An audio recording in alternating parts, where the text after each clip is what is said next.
We fully protect religious liberty.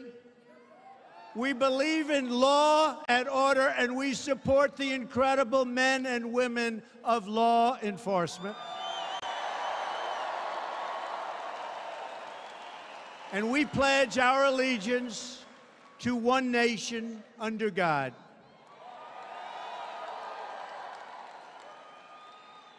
You always understood what Washington, D.C. did not.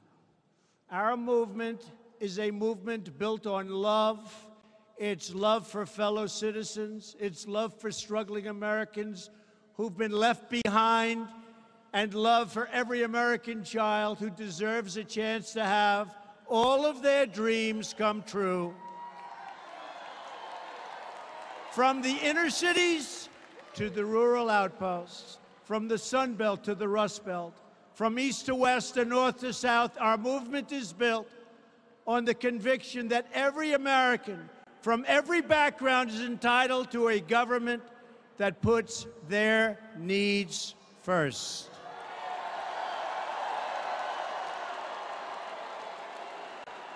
It is finally time to rebuild our country, to take care of our people, and to fight for the jobs our great American workers deserve. And that's what we're doing.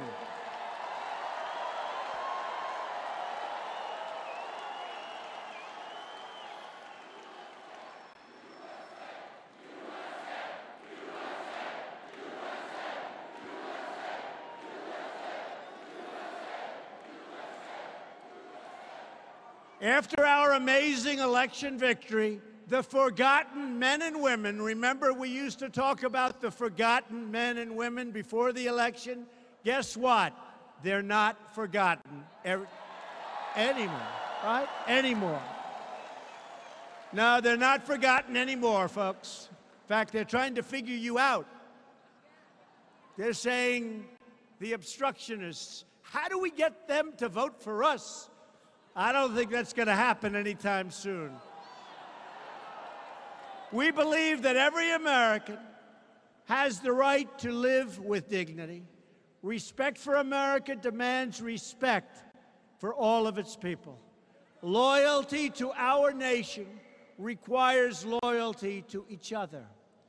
We all share the same home, the same dreams, and the same hopes for a better future. A wound inflicted upon one member of our community is a wound inflicted upon us all. You saw last night. You saw last night. Did anybody watch last night? Yeah.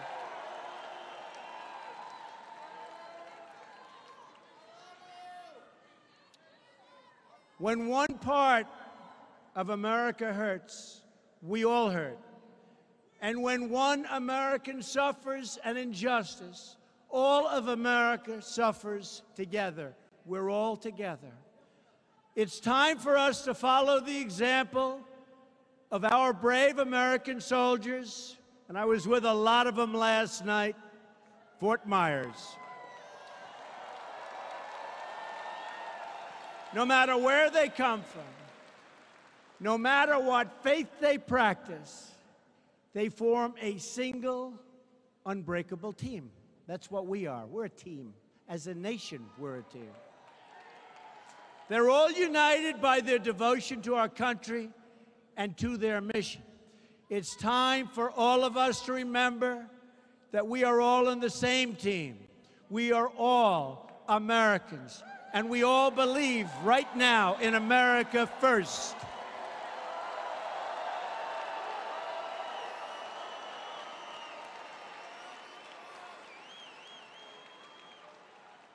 And it's happening, and it's happening fast. I see all those red hats and white hats.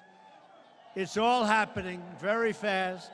It's called Make America Great Again. You see what's going on.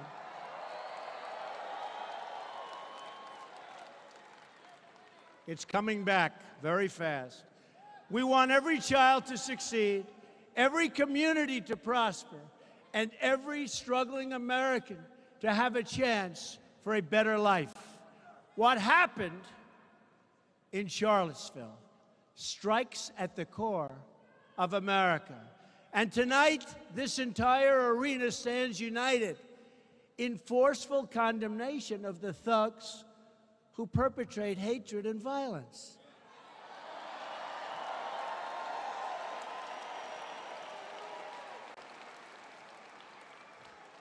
But the very dishonest media, those people right up there with all the cameras,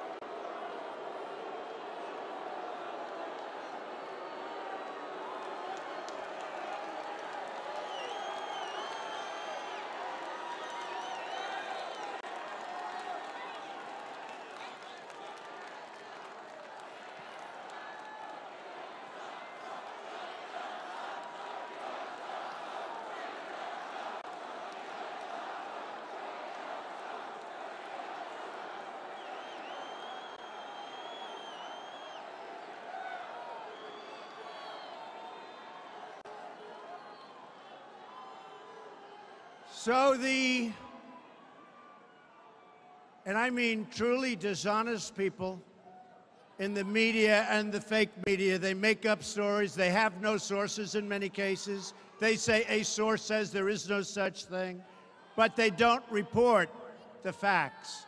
Just like they don't want to report that I spoke out forcefully against hatred, bigotry, and violence, and strongly condemned the neo-Nazis, the white supremacists, and the KKK. I openly called for unity, healing, and love, and they know it because they were all there. So what I did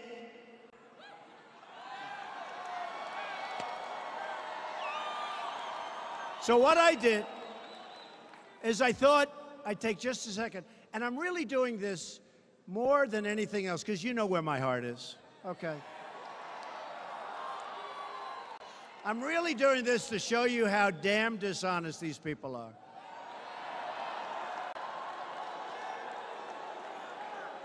So here is my first statement when I heard about Charlottesville. And I have a home in Charlottesville. A lot of people don't know. Here's the first. Can't believe they haven't figured that one out yet. Now they know. Now they finally know. But I don't want to bore you with this, but it shows you how dishonest they are. And most of you know this anyway. So here's what I said, really fast. Here's what I said on Saturday. We're closely following the terrible events unfolding in Charlottesville, Virginia. This is me speaking. We condemn in the strongest possible terms this egregious display of hatred, bigotry, and violence. That's me speaking on Saturday, right after the event. So I'm condemning the strongest possible terms, egregious display, hatred, bigotry, and violence. Okay, I think you can't do much better, right? Okay, but they didn't want to put this on. They had it on initially, but then when they talked, he didn't say it fast enough. He didn't do it on time. Why did it take a day? He must be a racist. It took a day.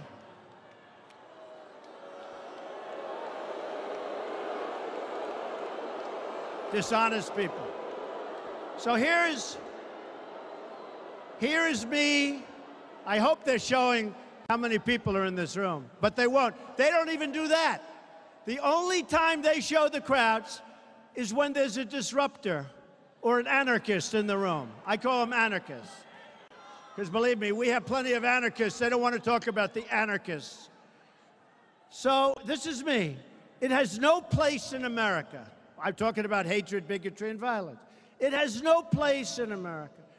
What is vital now is a swift restoration of law and order and the protection of innocent lives. No citizen should ever fear for their safety, security in our society, and no child should ever be afraid to go outside and play or be with their parents and have a good time. This is me speaking.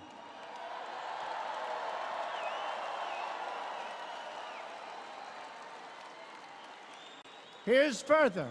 This is on Saturday, the first one. I did this 3 times. We have to come together as Americans with love for the nation and true affection. Really, and I say this so strongly, true affection for each other. I didn't say true affection for you and you. I said for each other, all of us, all of us, all of us. But they don't report it. They just let it go. Above all else, we must remember this truth. No matter our color, creed, religion, or political party, we are all Americans first. We love our country. We love our God. We love our flag.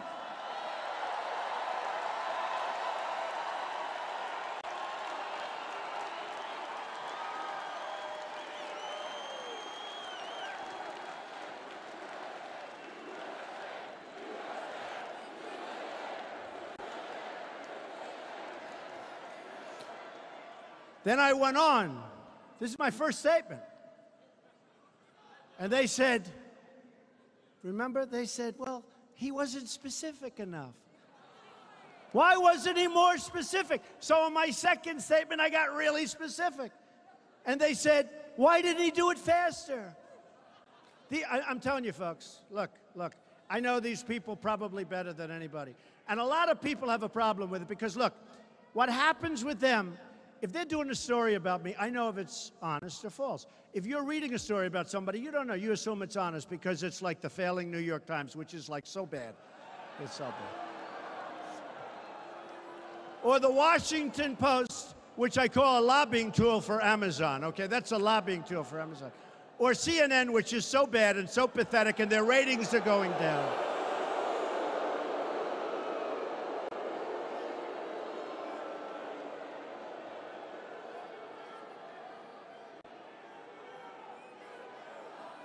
Right?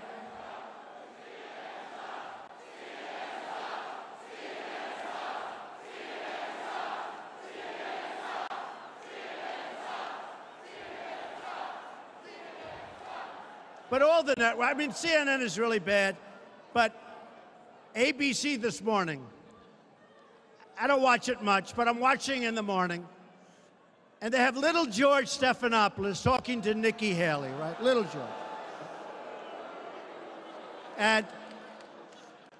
And he talks about the speech I made last night, which, believe it or not, got great reviews, right? They had a hard time.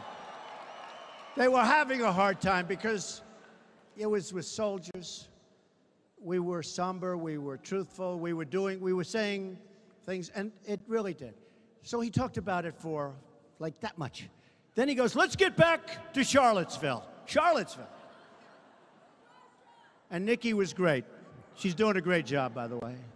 So now, I say we have to heal our wounds and the wounds of our country. I love the people of our country, the people, all of the people. It says, I love all of the people of our country.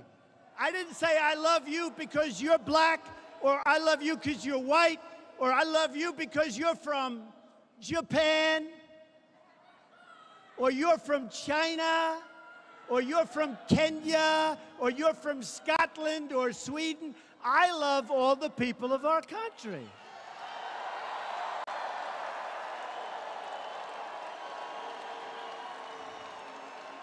So I said, here's this is, by the way, folks, this is my exact words. I love all the people of our country. We're going to make America great again, but we're going to make it great for all of the people of the United States of America. And then they say, is he a racist? Is he a racist? Then I did a second one.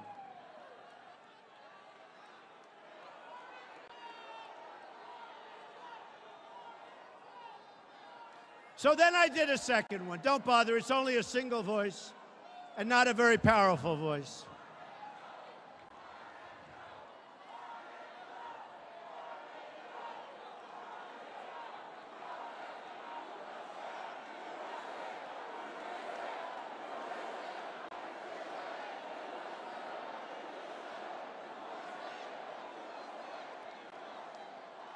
How did he get in here? He's supposed to be with a few people outside. How about all week they're talking about the massive crowds that are going to be outside? Where are they? Well, it's hot out. It is hot. I think it's too warm. You know, they show up in the helmets and the black masks, and they've got clubs and they've got everything. Antifa!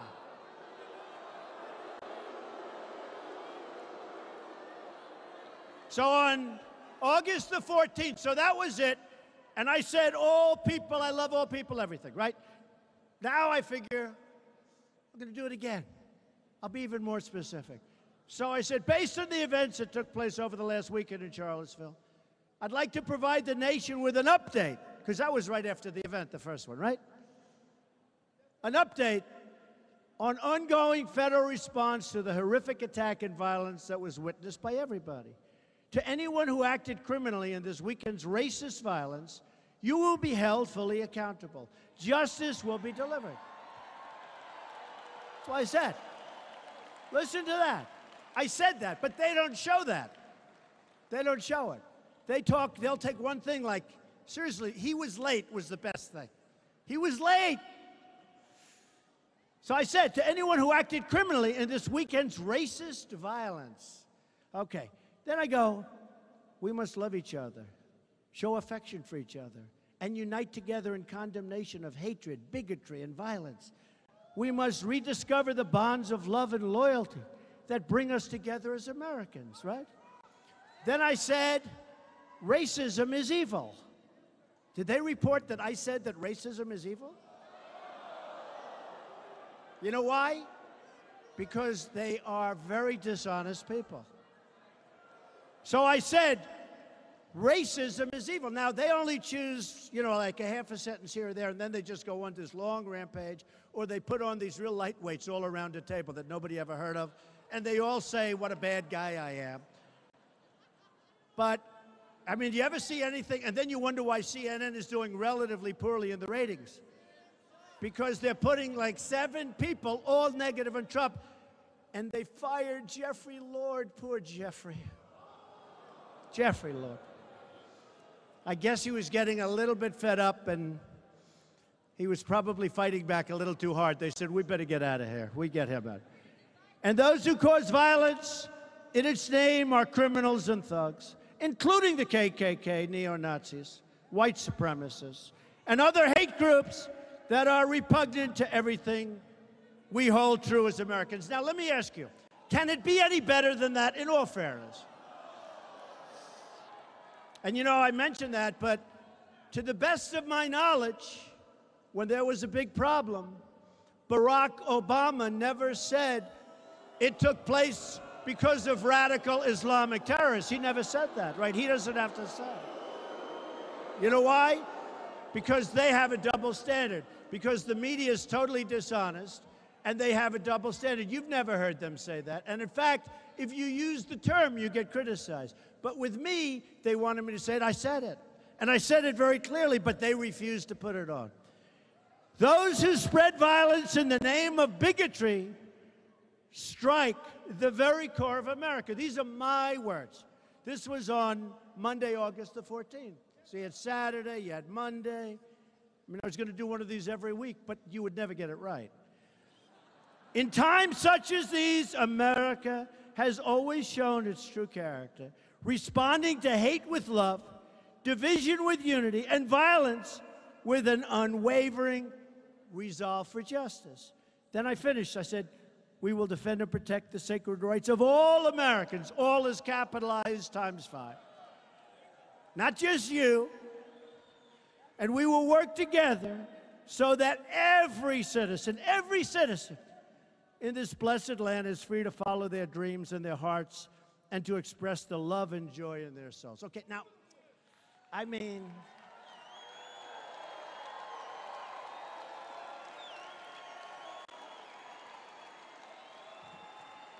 so they were having a hard time with that one because I said everything. I hit them with neo-Nazi. I hit them with everything. I got the white supremacists, the neo-Nazi, I got them all in there. Let's see. Yeah, KKK, we have KKK. I got them all. So they're having a hard time. So what did they say, right? It should have been sooner. He's a racist. It should have been sooner. Okay. So it should have been. So then, the last one, on Tuesday, I did another one. We condemn in the strongest possible terms this egregious display of hatred, bigotry, and violence. It has no place in America.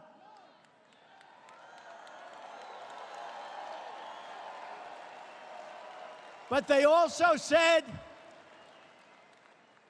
that he must be a racist because he never mentioned the driver of the car, who is a terrible person, drove the car, and he killed Heather, and it's a terrible thing. But they said I didn't mention, so these are my words. The driver of the car is a murderer, and what he did was a horrible, inexcusable thing.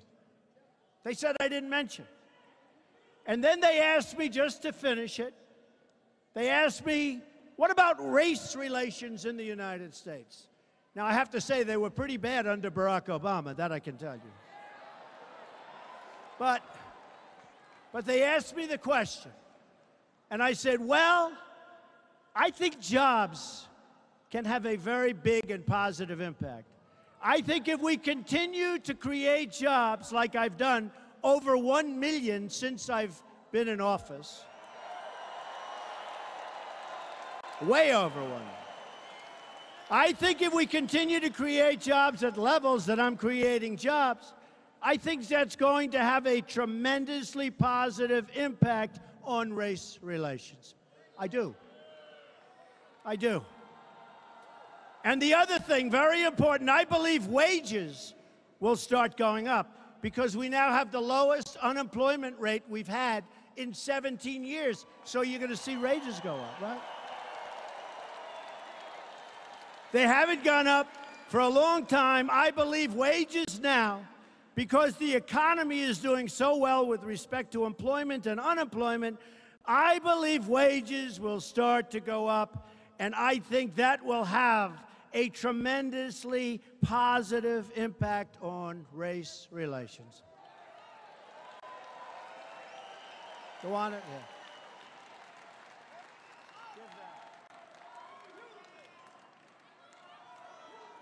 So that was my words. Now, you know, I was a good student.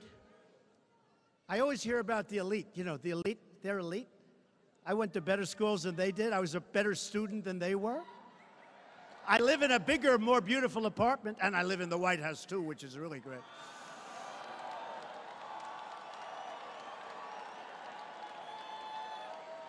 I think, you know what? I think we're the elites. They're not the elites. So the point is, and I didn't want to bore you because you understand where I'm coming from. You people understand. But the point is that those were three different. There were two statements and one news conference. The words were perfect. They only take out anything they can think of, and for the most part, all they do is complain. But they don't put on those words, and they don't put on me saying those words. The media can attack me, but where I draw the line is when they attack you, which is what they do. When they attack the decency of our supporters.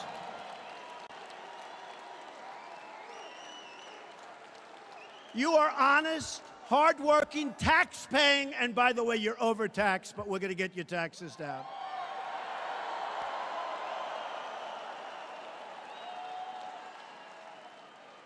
You're tax-paying Americans who love our nation, obey our laws, and care for our people. It's time to expose the crooked media deceptions and to challenge the media for their role in fomenting divisions. And yes, by the way,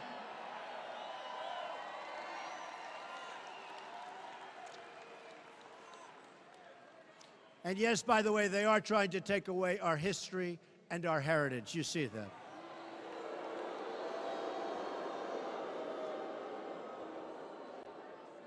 And I say it, and you know, we're all pros. We're all like, we have a certain sense. with smart people.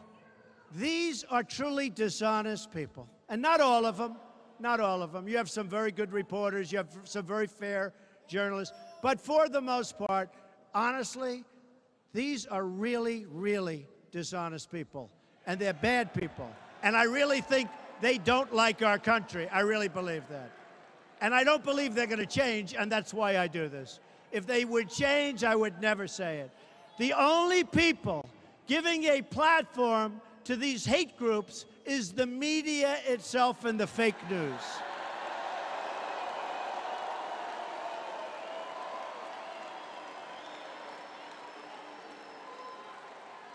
Oh, that's so funny. Look back there.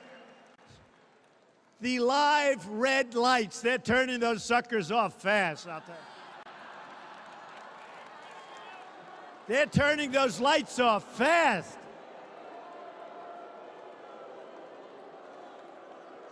Like CNN. CNN does not want its falling viewership to watch what I'm saying tonight, I can tell. I mean, the advantage I have is that we do have a big voice. And you know, they're always saying, like, Twitter or social media. If I didn't have social media, I wouldn't be able to get the word out. I probably wouldn't be standing here, right? I probably wouldn't be standing here right now. If I don't have social media, I probably would not be standing. And do you ever notice when I go on and I'll put, like, out a tweet or a couple of tweets, he's in a Twitter storm again. I don't do Twitter storms. You know, you'll put on a little tweet, I'm going to be with the veterans today. They'll say, Donald Trump is in a Twitter storm. These are sick people. You know the thing I don't understand? You would think they'd want to make our country great again. And I honestly believe they don't. I honestly believe it. If you want to discover the source of the division in our country, look no further than the fake news and the crooked media, which would rather get ratings and clicks than tell the truth. I mean, the New York Times has written some stories. How about this? The New York Times essentially apologized after I won the election because their coverage was so bad and it was so wrong and they were losing so many subscribers that they practically apologized. I would say they did. They say, well, it wasn't really that much of an apology because they were losing so many people because they were misled. And I figured this is great. And for about 2 weeks, I got good coverage. Then they reverted back and they're worse than ever before. You know, it's like one of those things. The Washington Post is terrible. But these are dishonest. But let me tell you, you have some great honest papers. You have some great networks. I must tell you, Fox has treated me fairly. Fox treated me fairly. They've treated me fairly. Hey, I'll let you know. You know what? Someday they might not treat me fairly, and I'll tell you about it, okay? But they've treated me fairly. And I don't mean all good. I get plenty of bad on Fox, too. But at least it's within reason. And Hannity, how good is Hannity, he said. How good is Hannity? And he's a great guy, and he's an honest guy. And Fox and Friends in the morning is the best show, and it's the absolute most honest show. And it's the show I watch. Not only does, oh boy, those cameras are going off. Oh, wow. Why don't you just fold them up and take them home?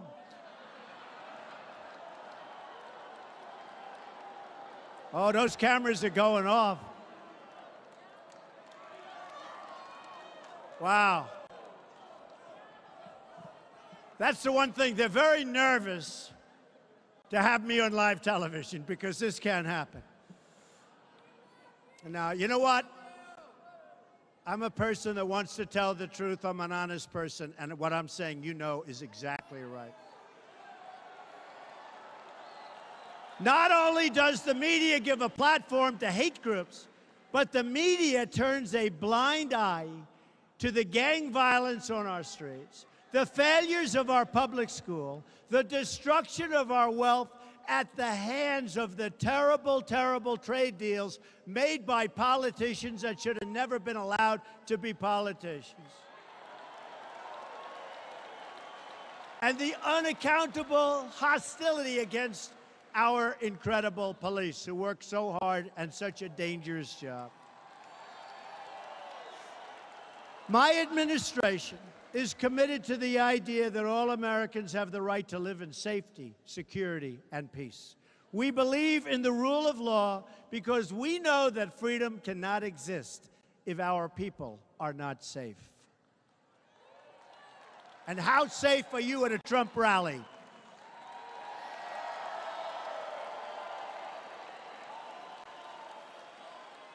Remember at the beginning, remember when this already started? When this started at the beginning, they used to send in thugs. They'd swing. Our people are tougher than them, so it wasn't always very good for them. But they'd send in thugs, and our people would protect themselves, and then you'd go home and you'd watch this violence. Let me tell you, see this room? You got people outside, but not very many. But see this room? You're safe in this room.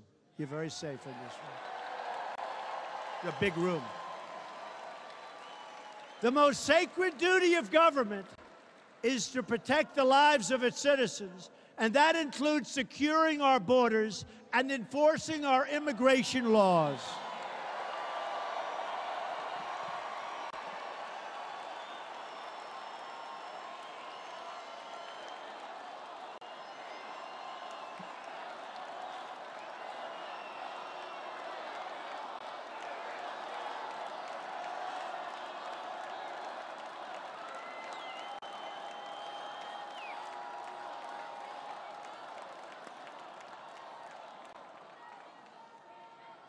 By the way, I'm just curious, do the people in this room like Sheriff Joe?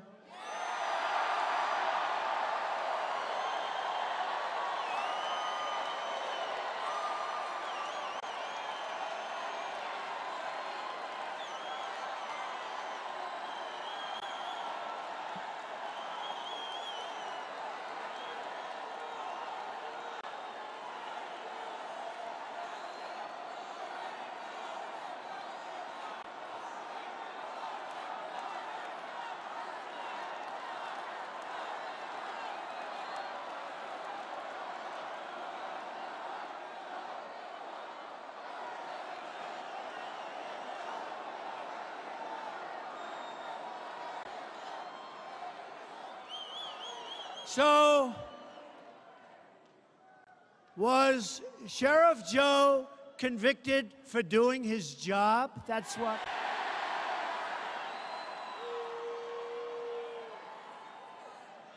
He should have had a jury, but you know what? I'll make a prediction. I think he's going to be just fine, okay?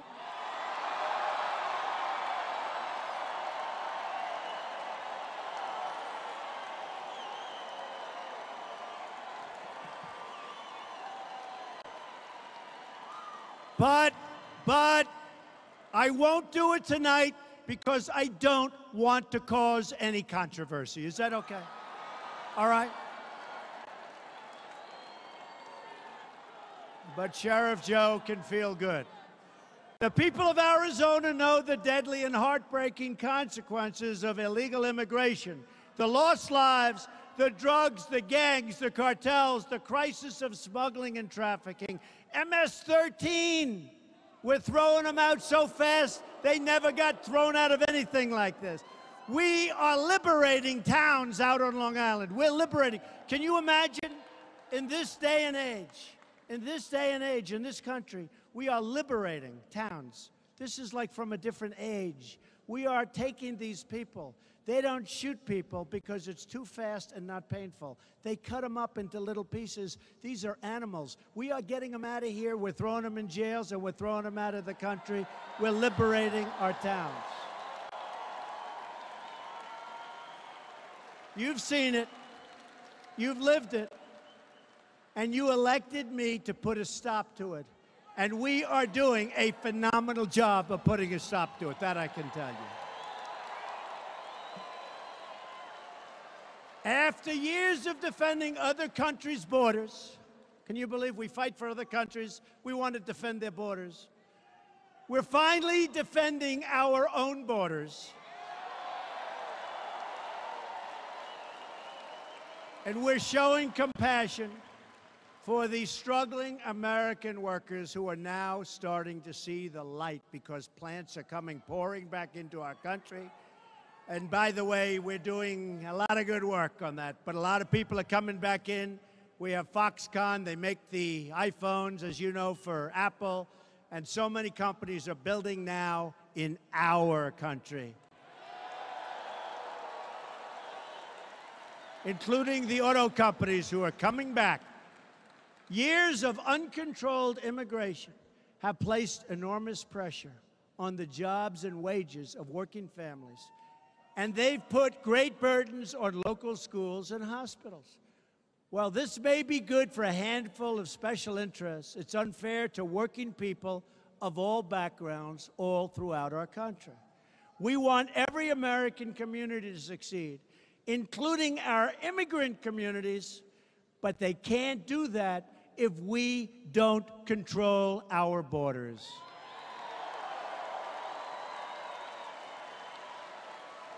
Earlier today, I visited with the incredible men and women of ICE and the Border Patrol during a visit to Yuma sector. I was over at the Yuma sector. It was hot. It's like 115 degrees. I'm out signing autographs for an hour. I was there. That was a hot day. You learn if you're in shape, if you can do that, believe me.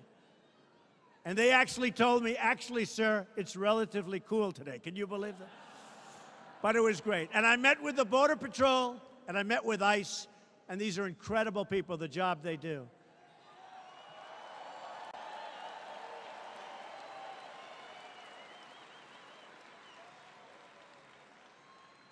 In fact, General Kelly, who was in charge of Homeland Security, where people coming in down 78 and almost 80%. He did so good, I made him my chief of staff, right? That made sense. John, where's John? Where is he? Where's General Kelly? Get him out here. He's great. He's doing a great job. But we did a lot before anything happened. We did a lot. We respect and cherish our ICE officers and our Border Patrol agents. And we respect and cherish our police officers and our firemen and all of our uniformed services. But during that visit, I heard firsthand from the frontline agents about the security threats they confront each and every day. And I pledged my continued resolve to them and all of you to keep our country safe. All around the nation, I have spent time with the wonderful Americans whose children were killed for the simple reason that our government failed to enforce our immigration laws, already existing laws. And I promise these families the deaths of their loved ones will not have been in vain. I promise them. I know so many of them. One by one, we are finding the gang members, the drug dealers, and the criminals who prey on our people. We are throwing them out of the country, or we're putting them the hell fast in jail.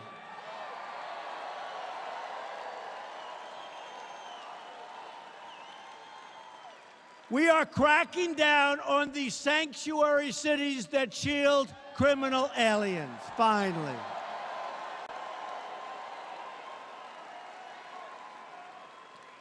And we are building a wall on the southern border, which is absolutely necessary.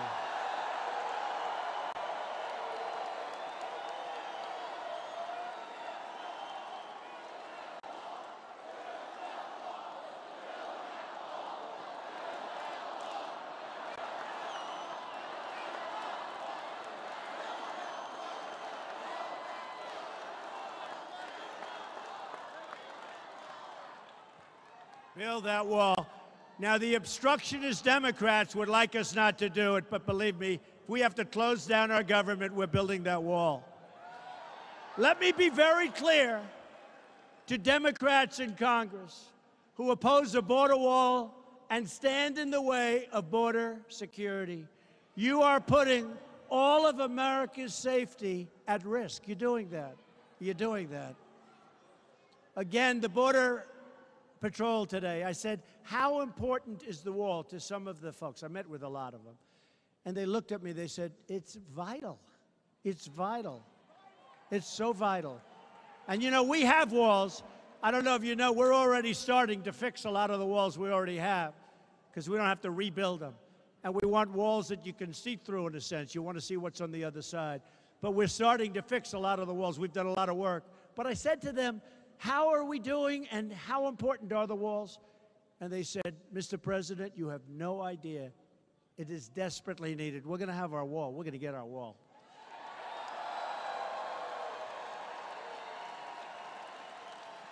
And that wall is also going to help us, very importantly, with the drug problem and the massive amounts of drugs that are pouring across the southern border. My administration will never back down in demanding immigration control. The American people voted for immigration control. That's one of the reasons I'm here. And that is what the American people deserve, and they're going to get it.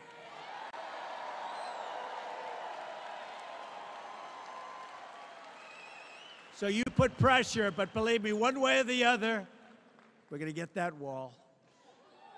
Immigration security is also a matter, remember this, of national security. That's why we're implementing tough new vetting and screening protocols to keep radical Islamic terrorists out of our country.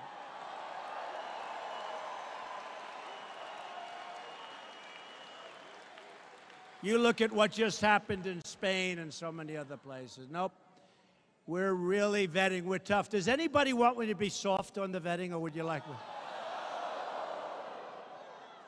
Extreme vetting. I came up with that term. That's what it has to be. So I have a message for Congress tonight. Your job is to represent American families, American people, American workers. It's your job. You need to represent them on the border, on taxes, on health care, one vote, and on every other issue that affects their lives. And for our friends in the Senate, oh boy.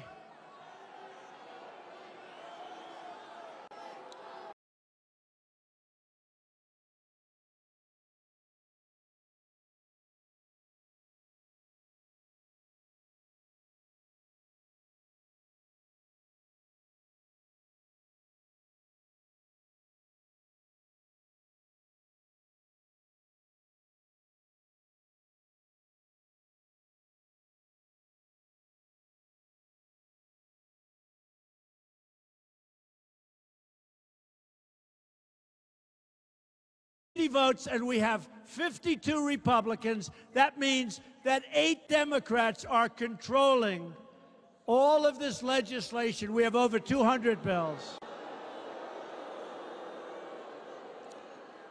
And we have to speak to Mitch, and we have to speak to everybody. And I want to tell you, we have some great, great Republican senators. We really do. And they fought like hell to get that thing approved. They fought. They really did. They really fought. Now, even on health care, because of reconciliation, which you don't know, it doesn't matter, it's a trick, we needed 51 votes. But when you need 51 and you have 52, and we include the vice president, who always votes with us, he's the greatest. But you have no margin. But some of the best things in health care require 60 votes. So even when you say we're voting on health care, like across state lines, purchase across state lines, one of the most important things, I've been talking about it for 2 years during debates. It gives competition. Insurance companies come in, your prices go way down. Arizona is a disaster in terms of the price increase of your insurance, 116% increase.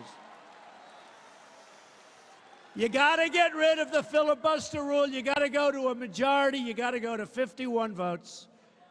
And if they don't do that, they're just wasting time. All of the Democrats in Congress, that's the only thing they do well. They do one thing well. You know what it's called? They have no ideas. They have no policies. They obstruct. That's all they do. Their word is, we resist. They don't resist. They obstruct. It's all they're good at. It's all they're good at. That's all they do. On health care, they have 48 Democrats. We got no votes. We got no votes. And it would have been great health care. And by the way, would have been great health care for Arizona. Would have been great. So the Democrats have no ideas, no policy, no vision for the country, other than total socialism, and maybe, frankly, a step beyond socialism from what I'm seeing. Under their plan for America, your taxes will double or triple, your services will diminish, and your borders will be left wide open for everybody to come in and enjoy our country. Obamacare is a disaster. And think, we were just one vote away from victory after 7 years of everybody proclaiming repeal and replace. One vote away. One vote. One vote away.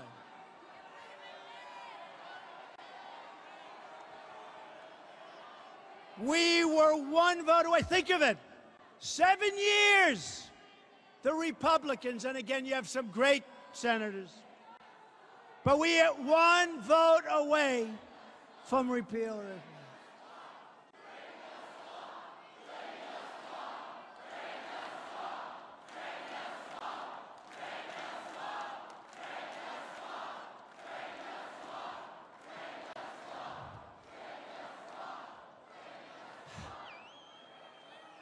But you know, they all said, Mr. President, your speech was so good last night.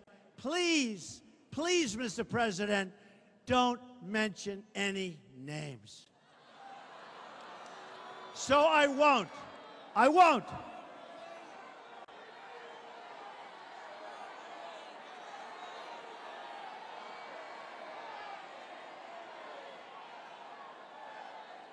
No, I won't vote. One vote away. I will not mention any names. Very presidential, isn't it? Very presidential. And nobody wants me to talk about your other senator, who's weak on borders, weak on crime. So I won't talk about him. Nobody wants me to talk about him. Nobody knows who the hell he is. And now, see, I haven't mentioned any names, so now everybody's happy. But we are going to get rid of Obamacare. I will never stop. One vote. I will never stop. We're going to get rid of Obamacare.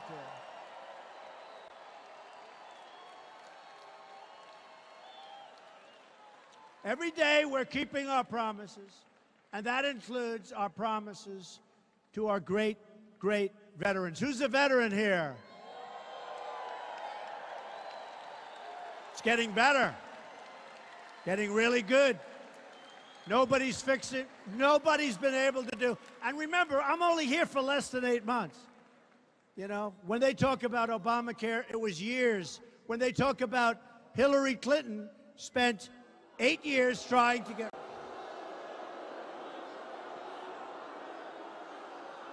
8 years trying to get health care.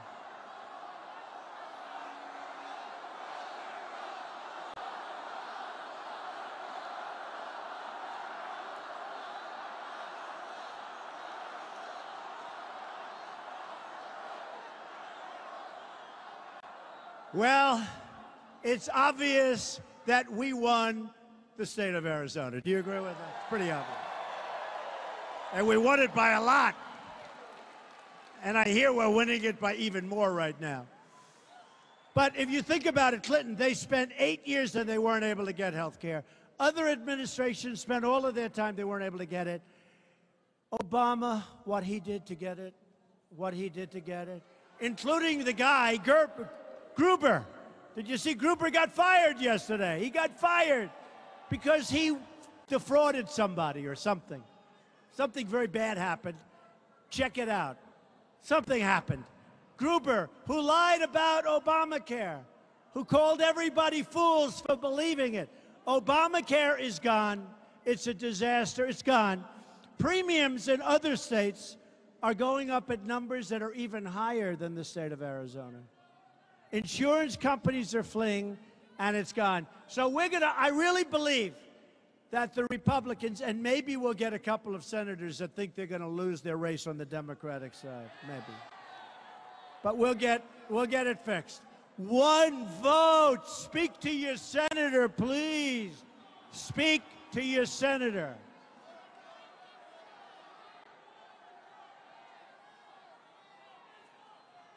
We're reforming the VA to ensure our veterans have the care they so richly deserve, including choice.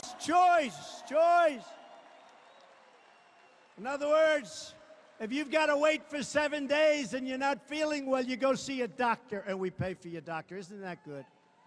And we got legislation approved that everybody said was impossible. It's called VA accountability. If somebody treats our veterans badly, we can fire them. We say, you're fired, get out of here. Everybody said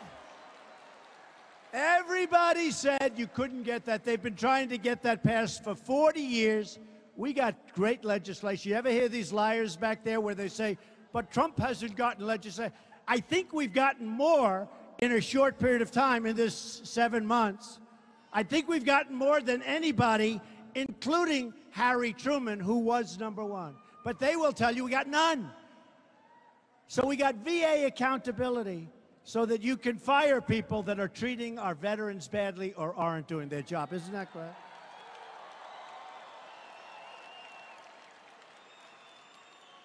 We've also obtained historic increase in defense spending to prevent and deter conflict. We believe in peace through strength. We're building up our military like never before. Thousands and thousands of brave Americans have paid the ultimate price for our freedom. Now it's up to us to preserve and protect their legacy. Last night, as you know, I laid out my vision for an honorable and enduring outcome in a very tough place, a place where our country has failed, Afghanistan. This is a place where terrorists are trained, where you have people that are not exactly United States fans. Can I say that? And I will tell you that what we're going to do with our incredible military, they're going to make unbelievable sacrifices, and they've already made, in some cases, the ultimate sacrifice. But we're fighting for them. Our war fighters deserve the tools they need and the trust they've earned to fight and to win. Fight and to win.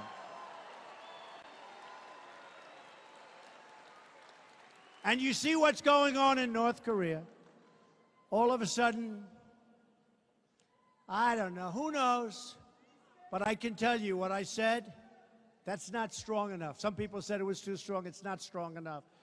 But Kim Jong-un, I respect the fact that I believe he is starting to respect us. I respect that fact very much. Respect that fact.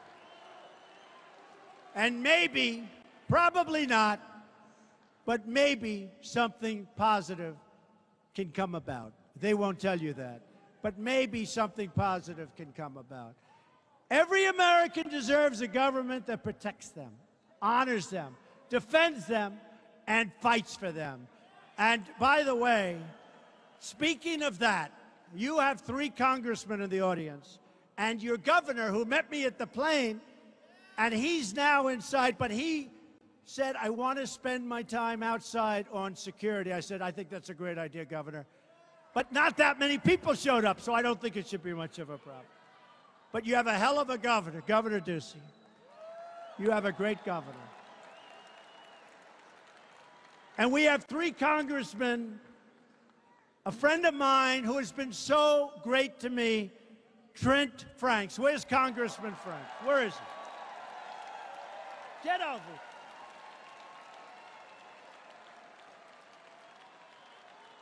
Paul Gosar, Congressman. Congressman Andy Biggs. Get up here, fellas.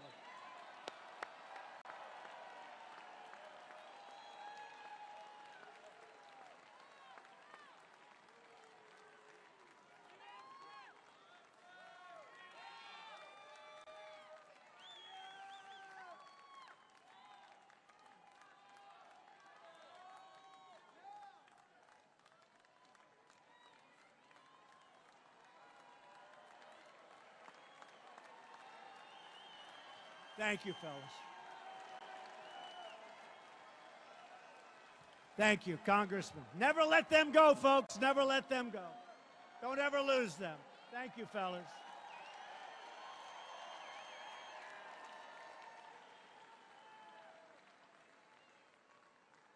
So in Washington, we're taking power out of the hands of donors and special interests and putting that power back into the hands of the people that voted for us, okay, for us.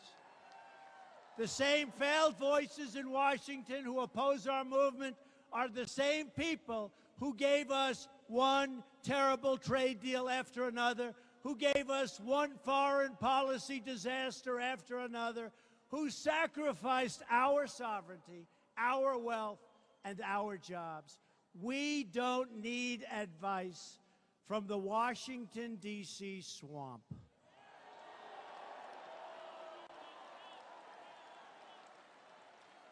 We need right now to drain the swamp. That's what's happening, too, believe me. Washington is full of people who are only looking out for themselves. But I don't come to Washington for me. You know, I've had a great life. I've had great success. I've enjoyed my life. Most people think I'm crazy to have done this.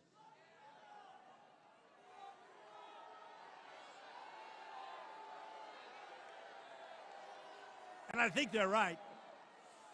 But I enjoy it because we've made so much. I don't believe that any president has accomplished as much as this president in the first 6 or 7 months. I really don't believe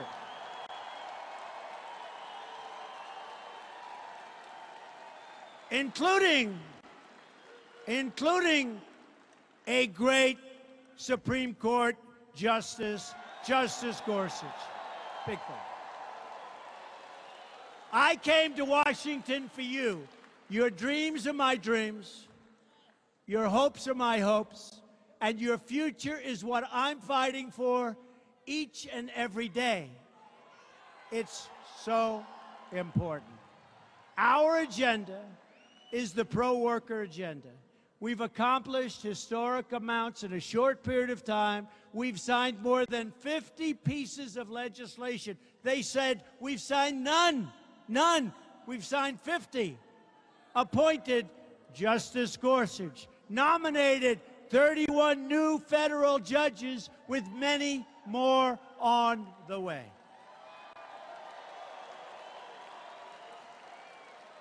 So importantly, we have aggressively canceled job-killing regulations, and we're unleashing job-creating American energy like we've never unleashed before.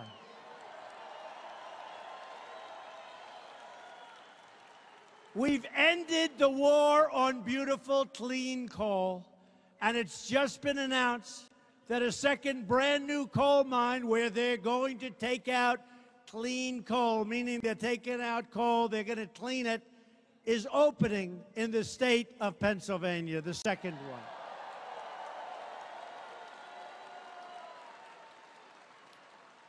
And the state of West Virginia, which was way behind and lagging, was now, in terms of GDP increase, second last quarter to the state of Texas. How about that? West Virginia. And they have a great governor in West Virginia, Governor Jim Justice, who just quit the Democrats and joined the Republican Party.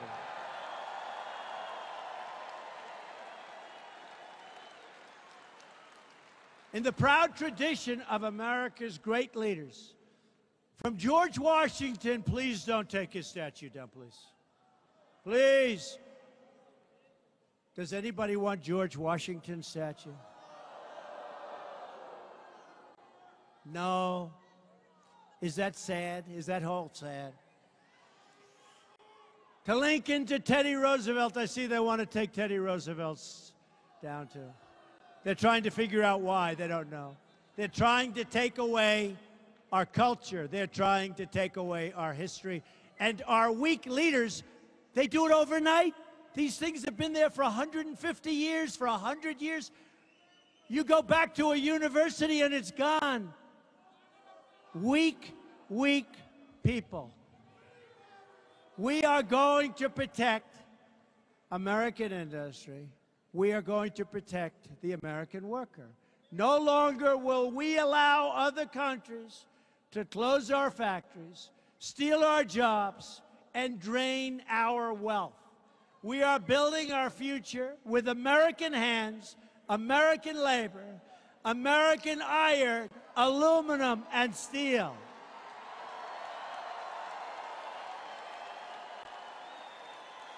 We will buy American, and we will hire American. I immediately withdrew the United States from the disastrous Trans-Pacific Partnership. Would have been a disaster. And you know that one of the worst deals that anybody in history has ever entered into, we have begun formal renegotiation with Mexico and Canada on Nafta. And I must be honest, and I've been talking about Nafta for a long time, and I'm sorry it's taken 6 months, but we have to give notice. You have to see this. We have to give notice. And after the notice is given, you have to wait a long time. Then you have to give another, then you have to wait a long time. Anyway, we started 2 days ago, Bob Lighthizer. Personally, I don't think we can make a deal because we have been so badly taken advantage of. They have made such great deals, both of the countries, but in particular Mexico, that I don't think we can make a deal. So I think we'll end up probably terminating NAFTA at some point. Okay, probably.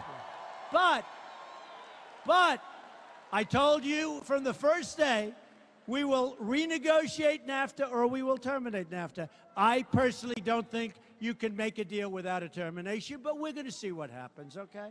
You're in good hands, I can tell you. We are unleashing American energy, and I withdrew the United States from the job-killing Paris Climate Accord.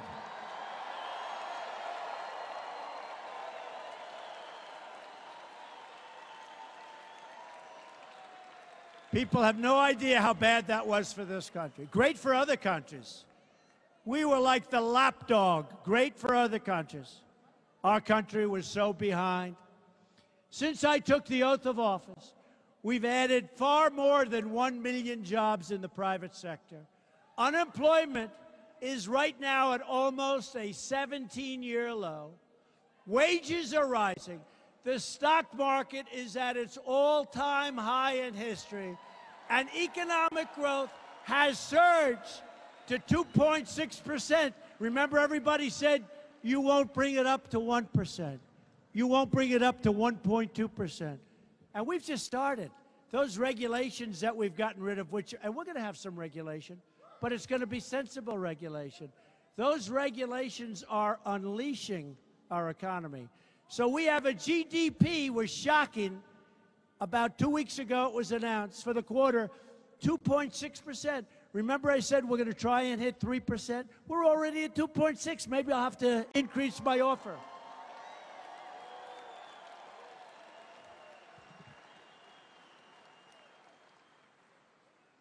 And so many of those people, you know, the Economic Council, when it got a little heat with the lies from the media, they sort of said, oh, we'll take a pass. Well, not all of them, but some of them did. But I remember the ones that did.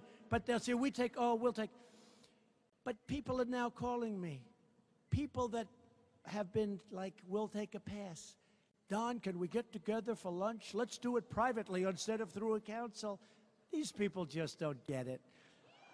They are calling, and they're saying, how about getting together privately? They like it better. Why should they be on a council? You know, that's the way it is, folks. That's the way it is. To bring more jobs and industry to our shores, we are committed to passing the first major tax reform in over 30 years.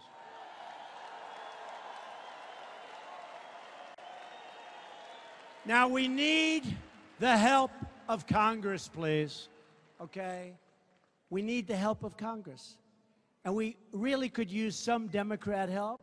We're giving you the biggest tax cut in the history of our country. The Democrats are going to find a way to obstruct. If they do, remember, they are stopping you from getting a massive tax cut. Just remember that, okay? America's crushing business tax is a massive, self-inflicted economic wound. We have one of the highest business tax rates anywhere in the world, pushing jobs and wealth out of our country. That is why we are going to lower the tax on American business to bring back those companies, bring them back to America. We want more products stamped with the letters Made in the USA.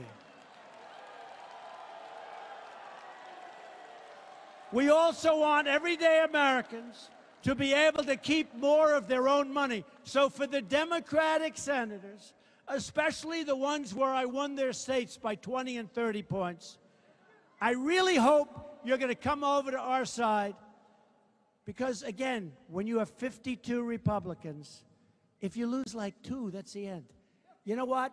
As good as something is, it's hard to get 51 out of 52. So I hope some of the Democrats that are going to lose their election will come over and give everybody a big, beautiful tax cut, which is going to be great for the economy. It's time to pass a tax cut for the middle-class families. We will make America the best place in the world to hire, grow, and start a business again. We want to lift our people from welfare to work, from dependence to independence, and from poverty to prosperity. We're going to do an infrastructure bill. We will build gleaming new roads, bridges, highways, railways, waterways, all across our beautiful land. Our greatest creations, our most incredible buildings, our most beautiful works of art are just waiting to be brought to life. American hands will build this future. American energy will power this future. We have become an energy exporter for the first time ever just recently.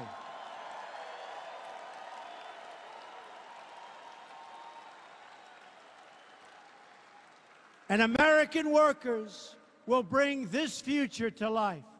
We are the nation that dug out the Panama Canal, won 2 world wars, put a man on the moon, and defeated communism.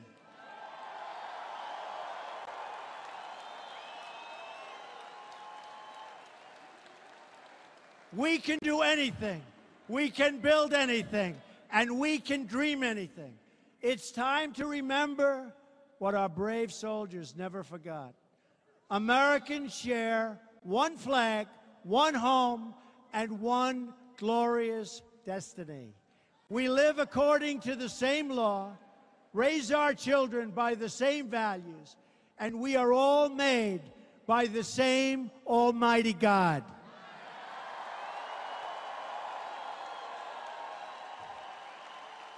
As long as we remember these truths, as long as we have enough strength and courage in our souls, then there is no challenge too great, no task too large, no dream beyond our reach.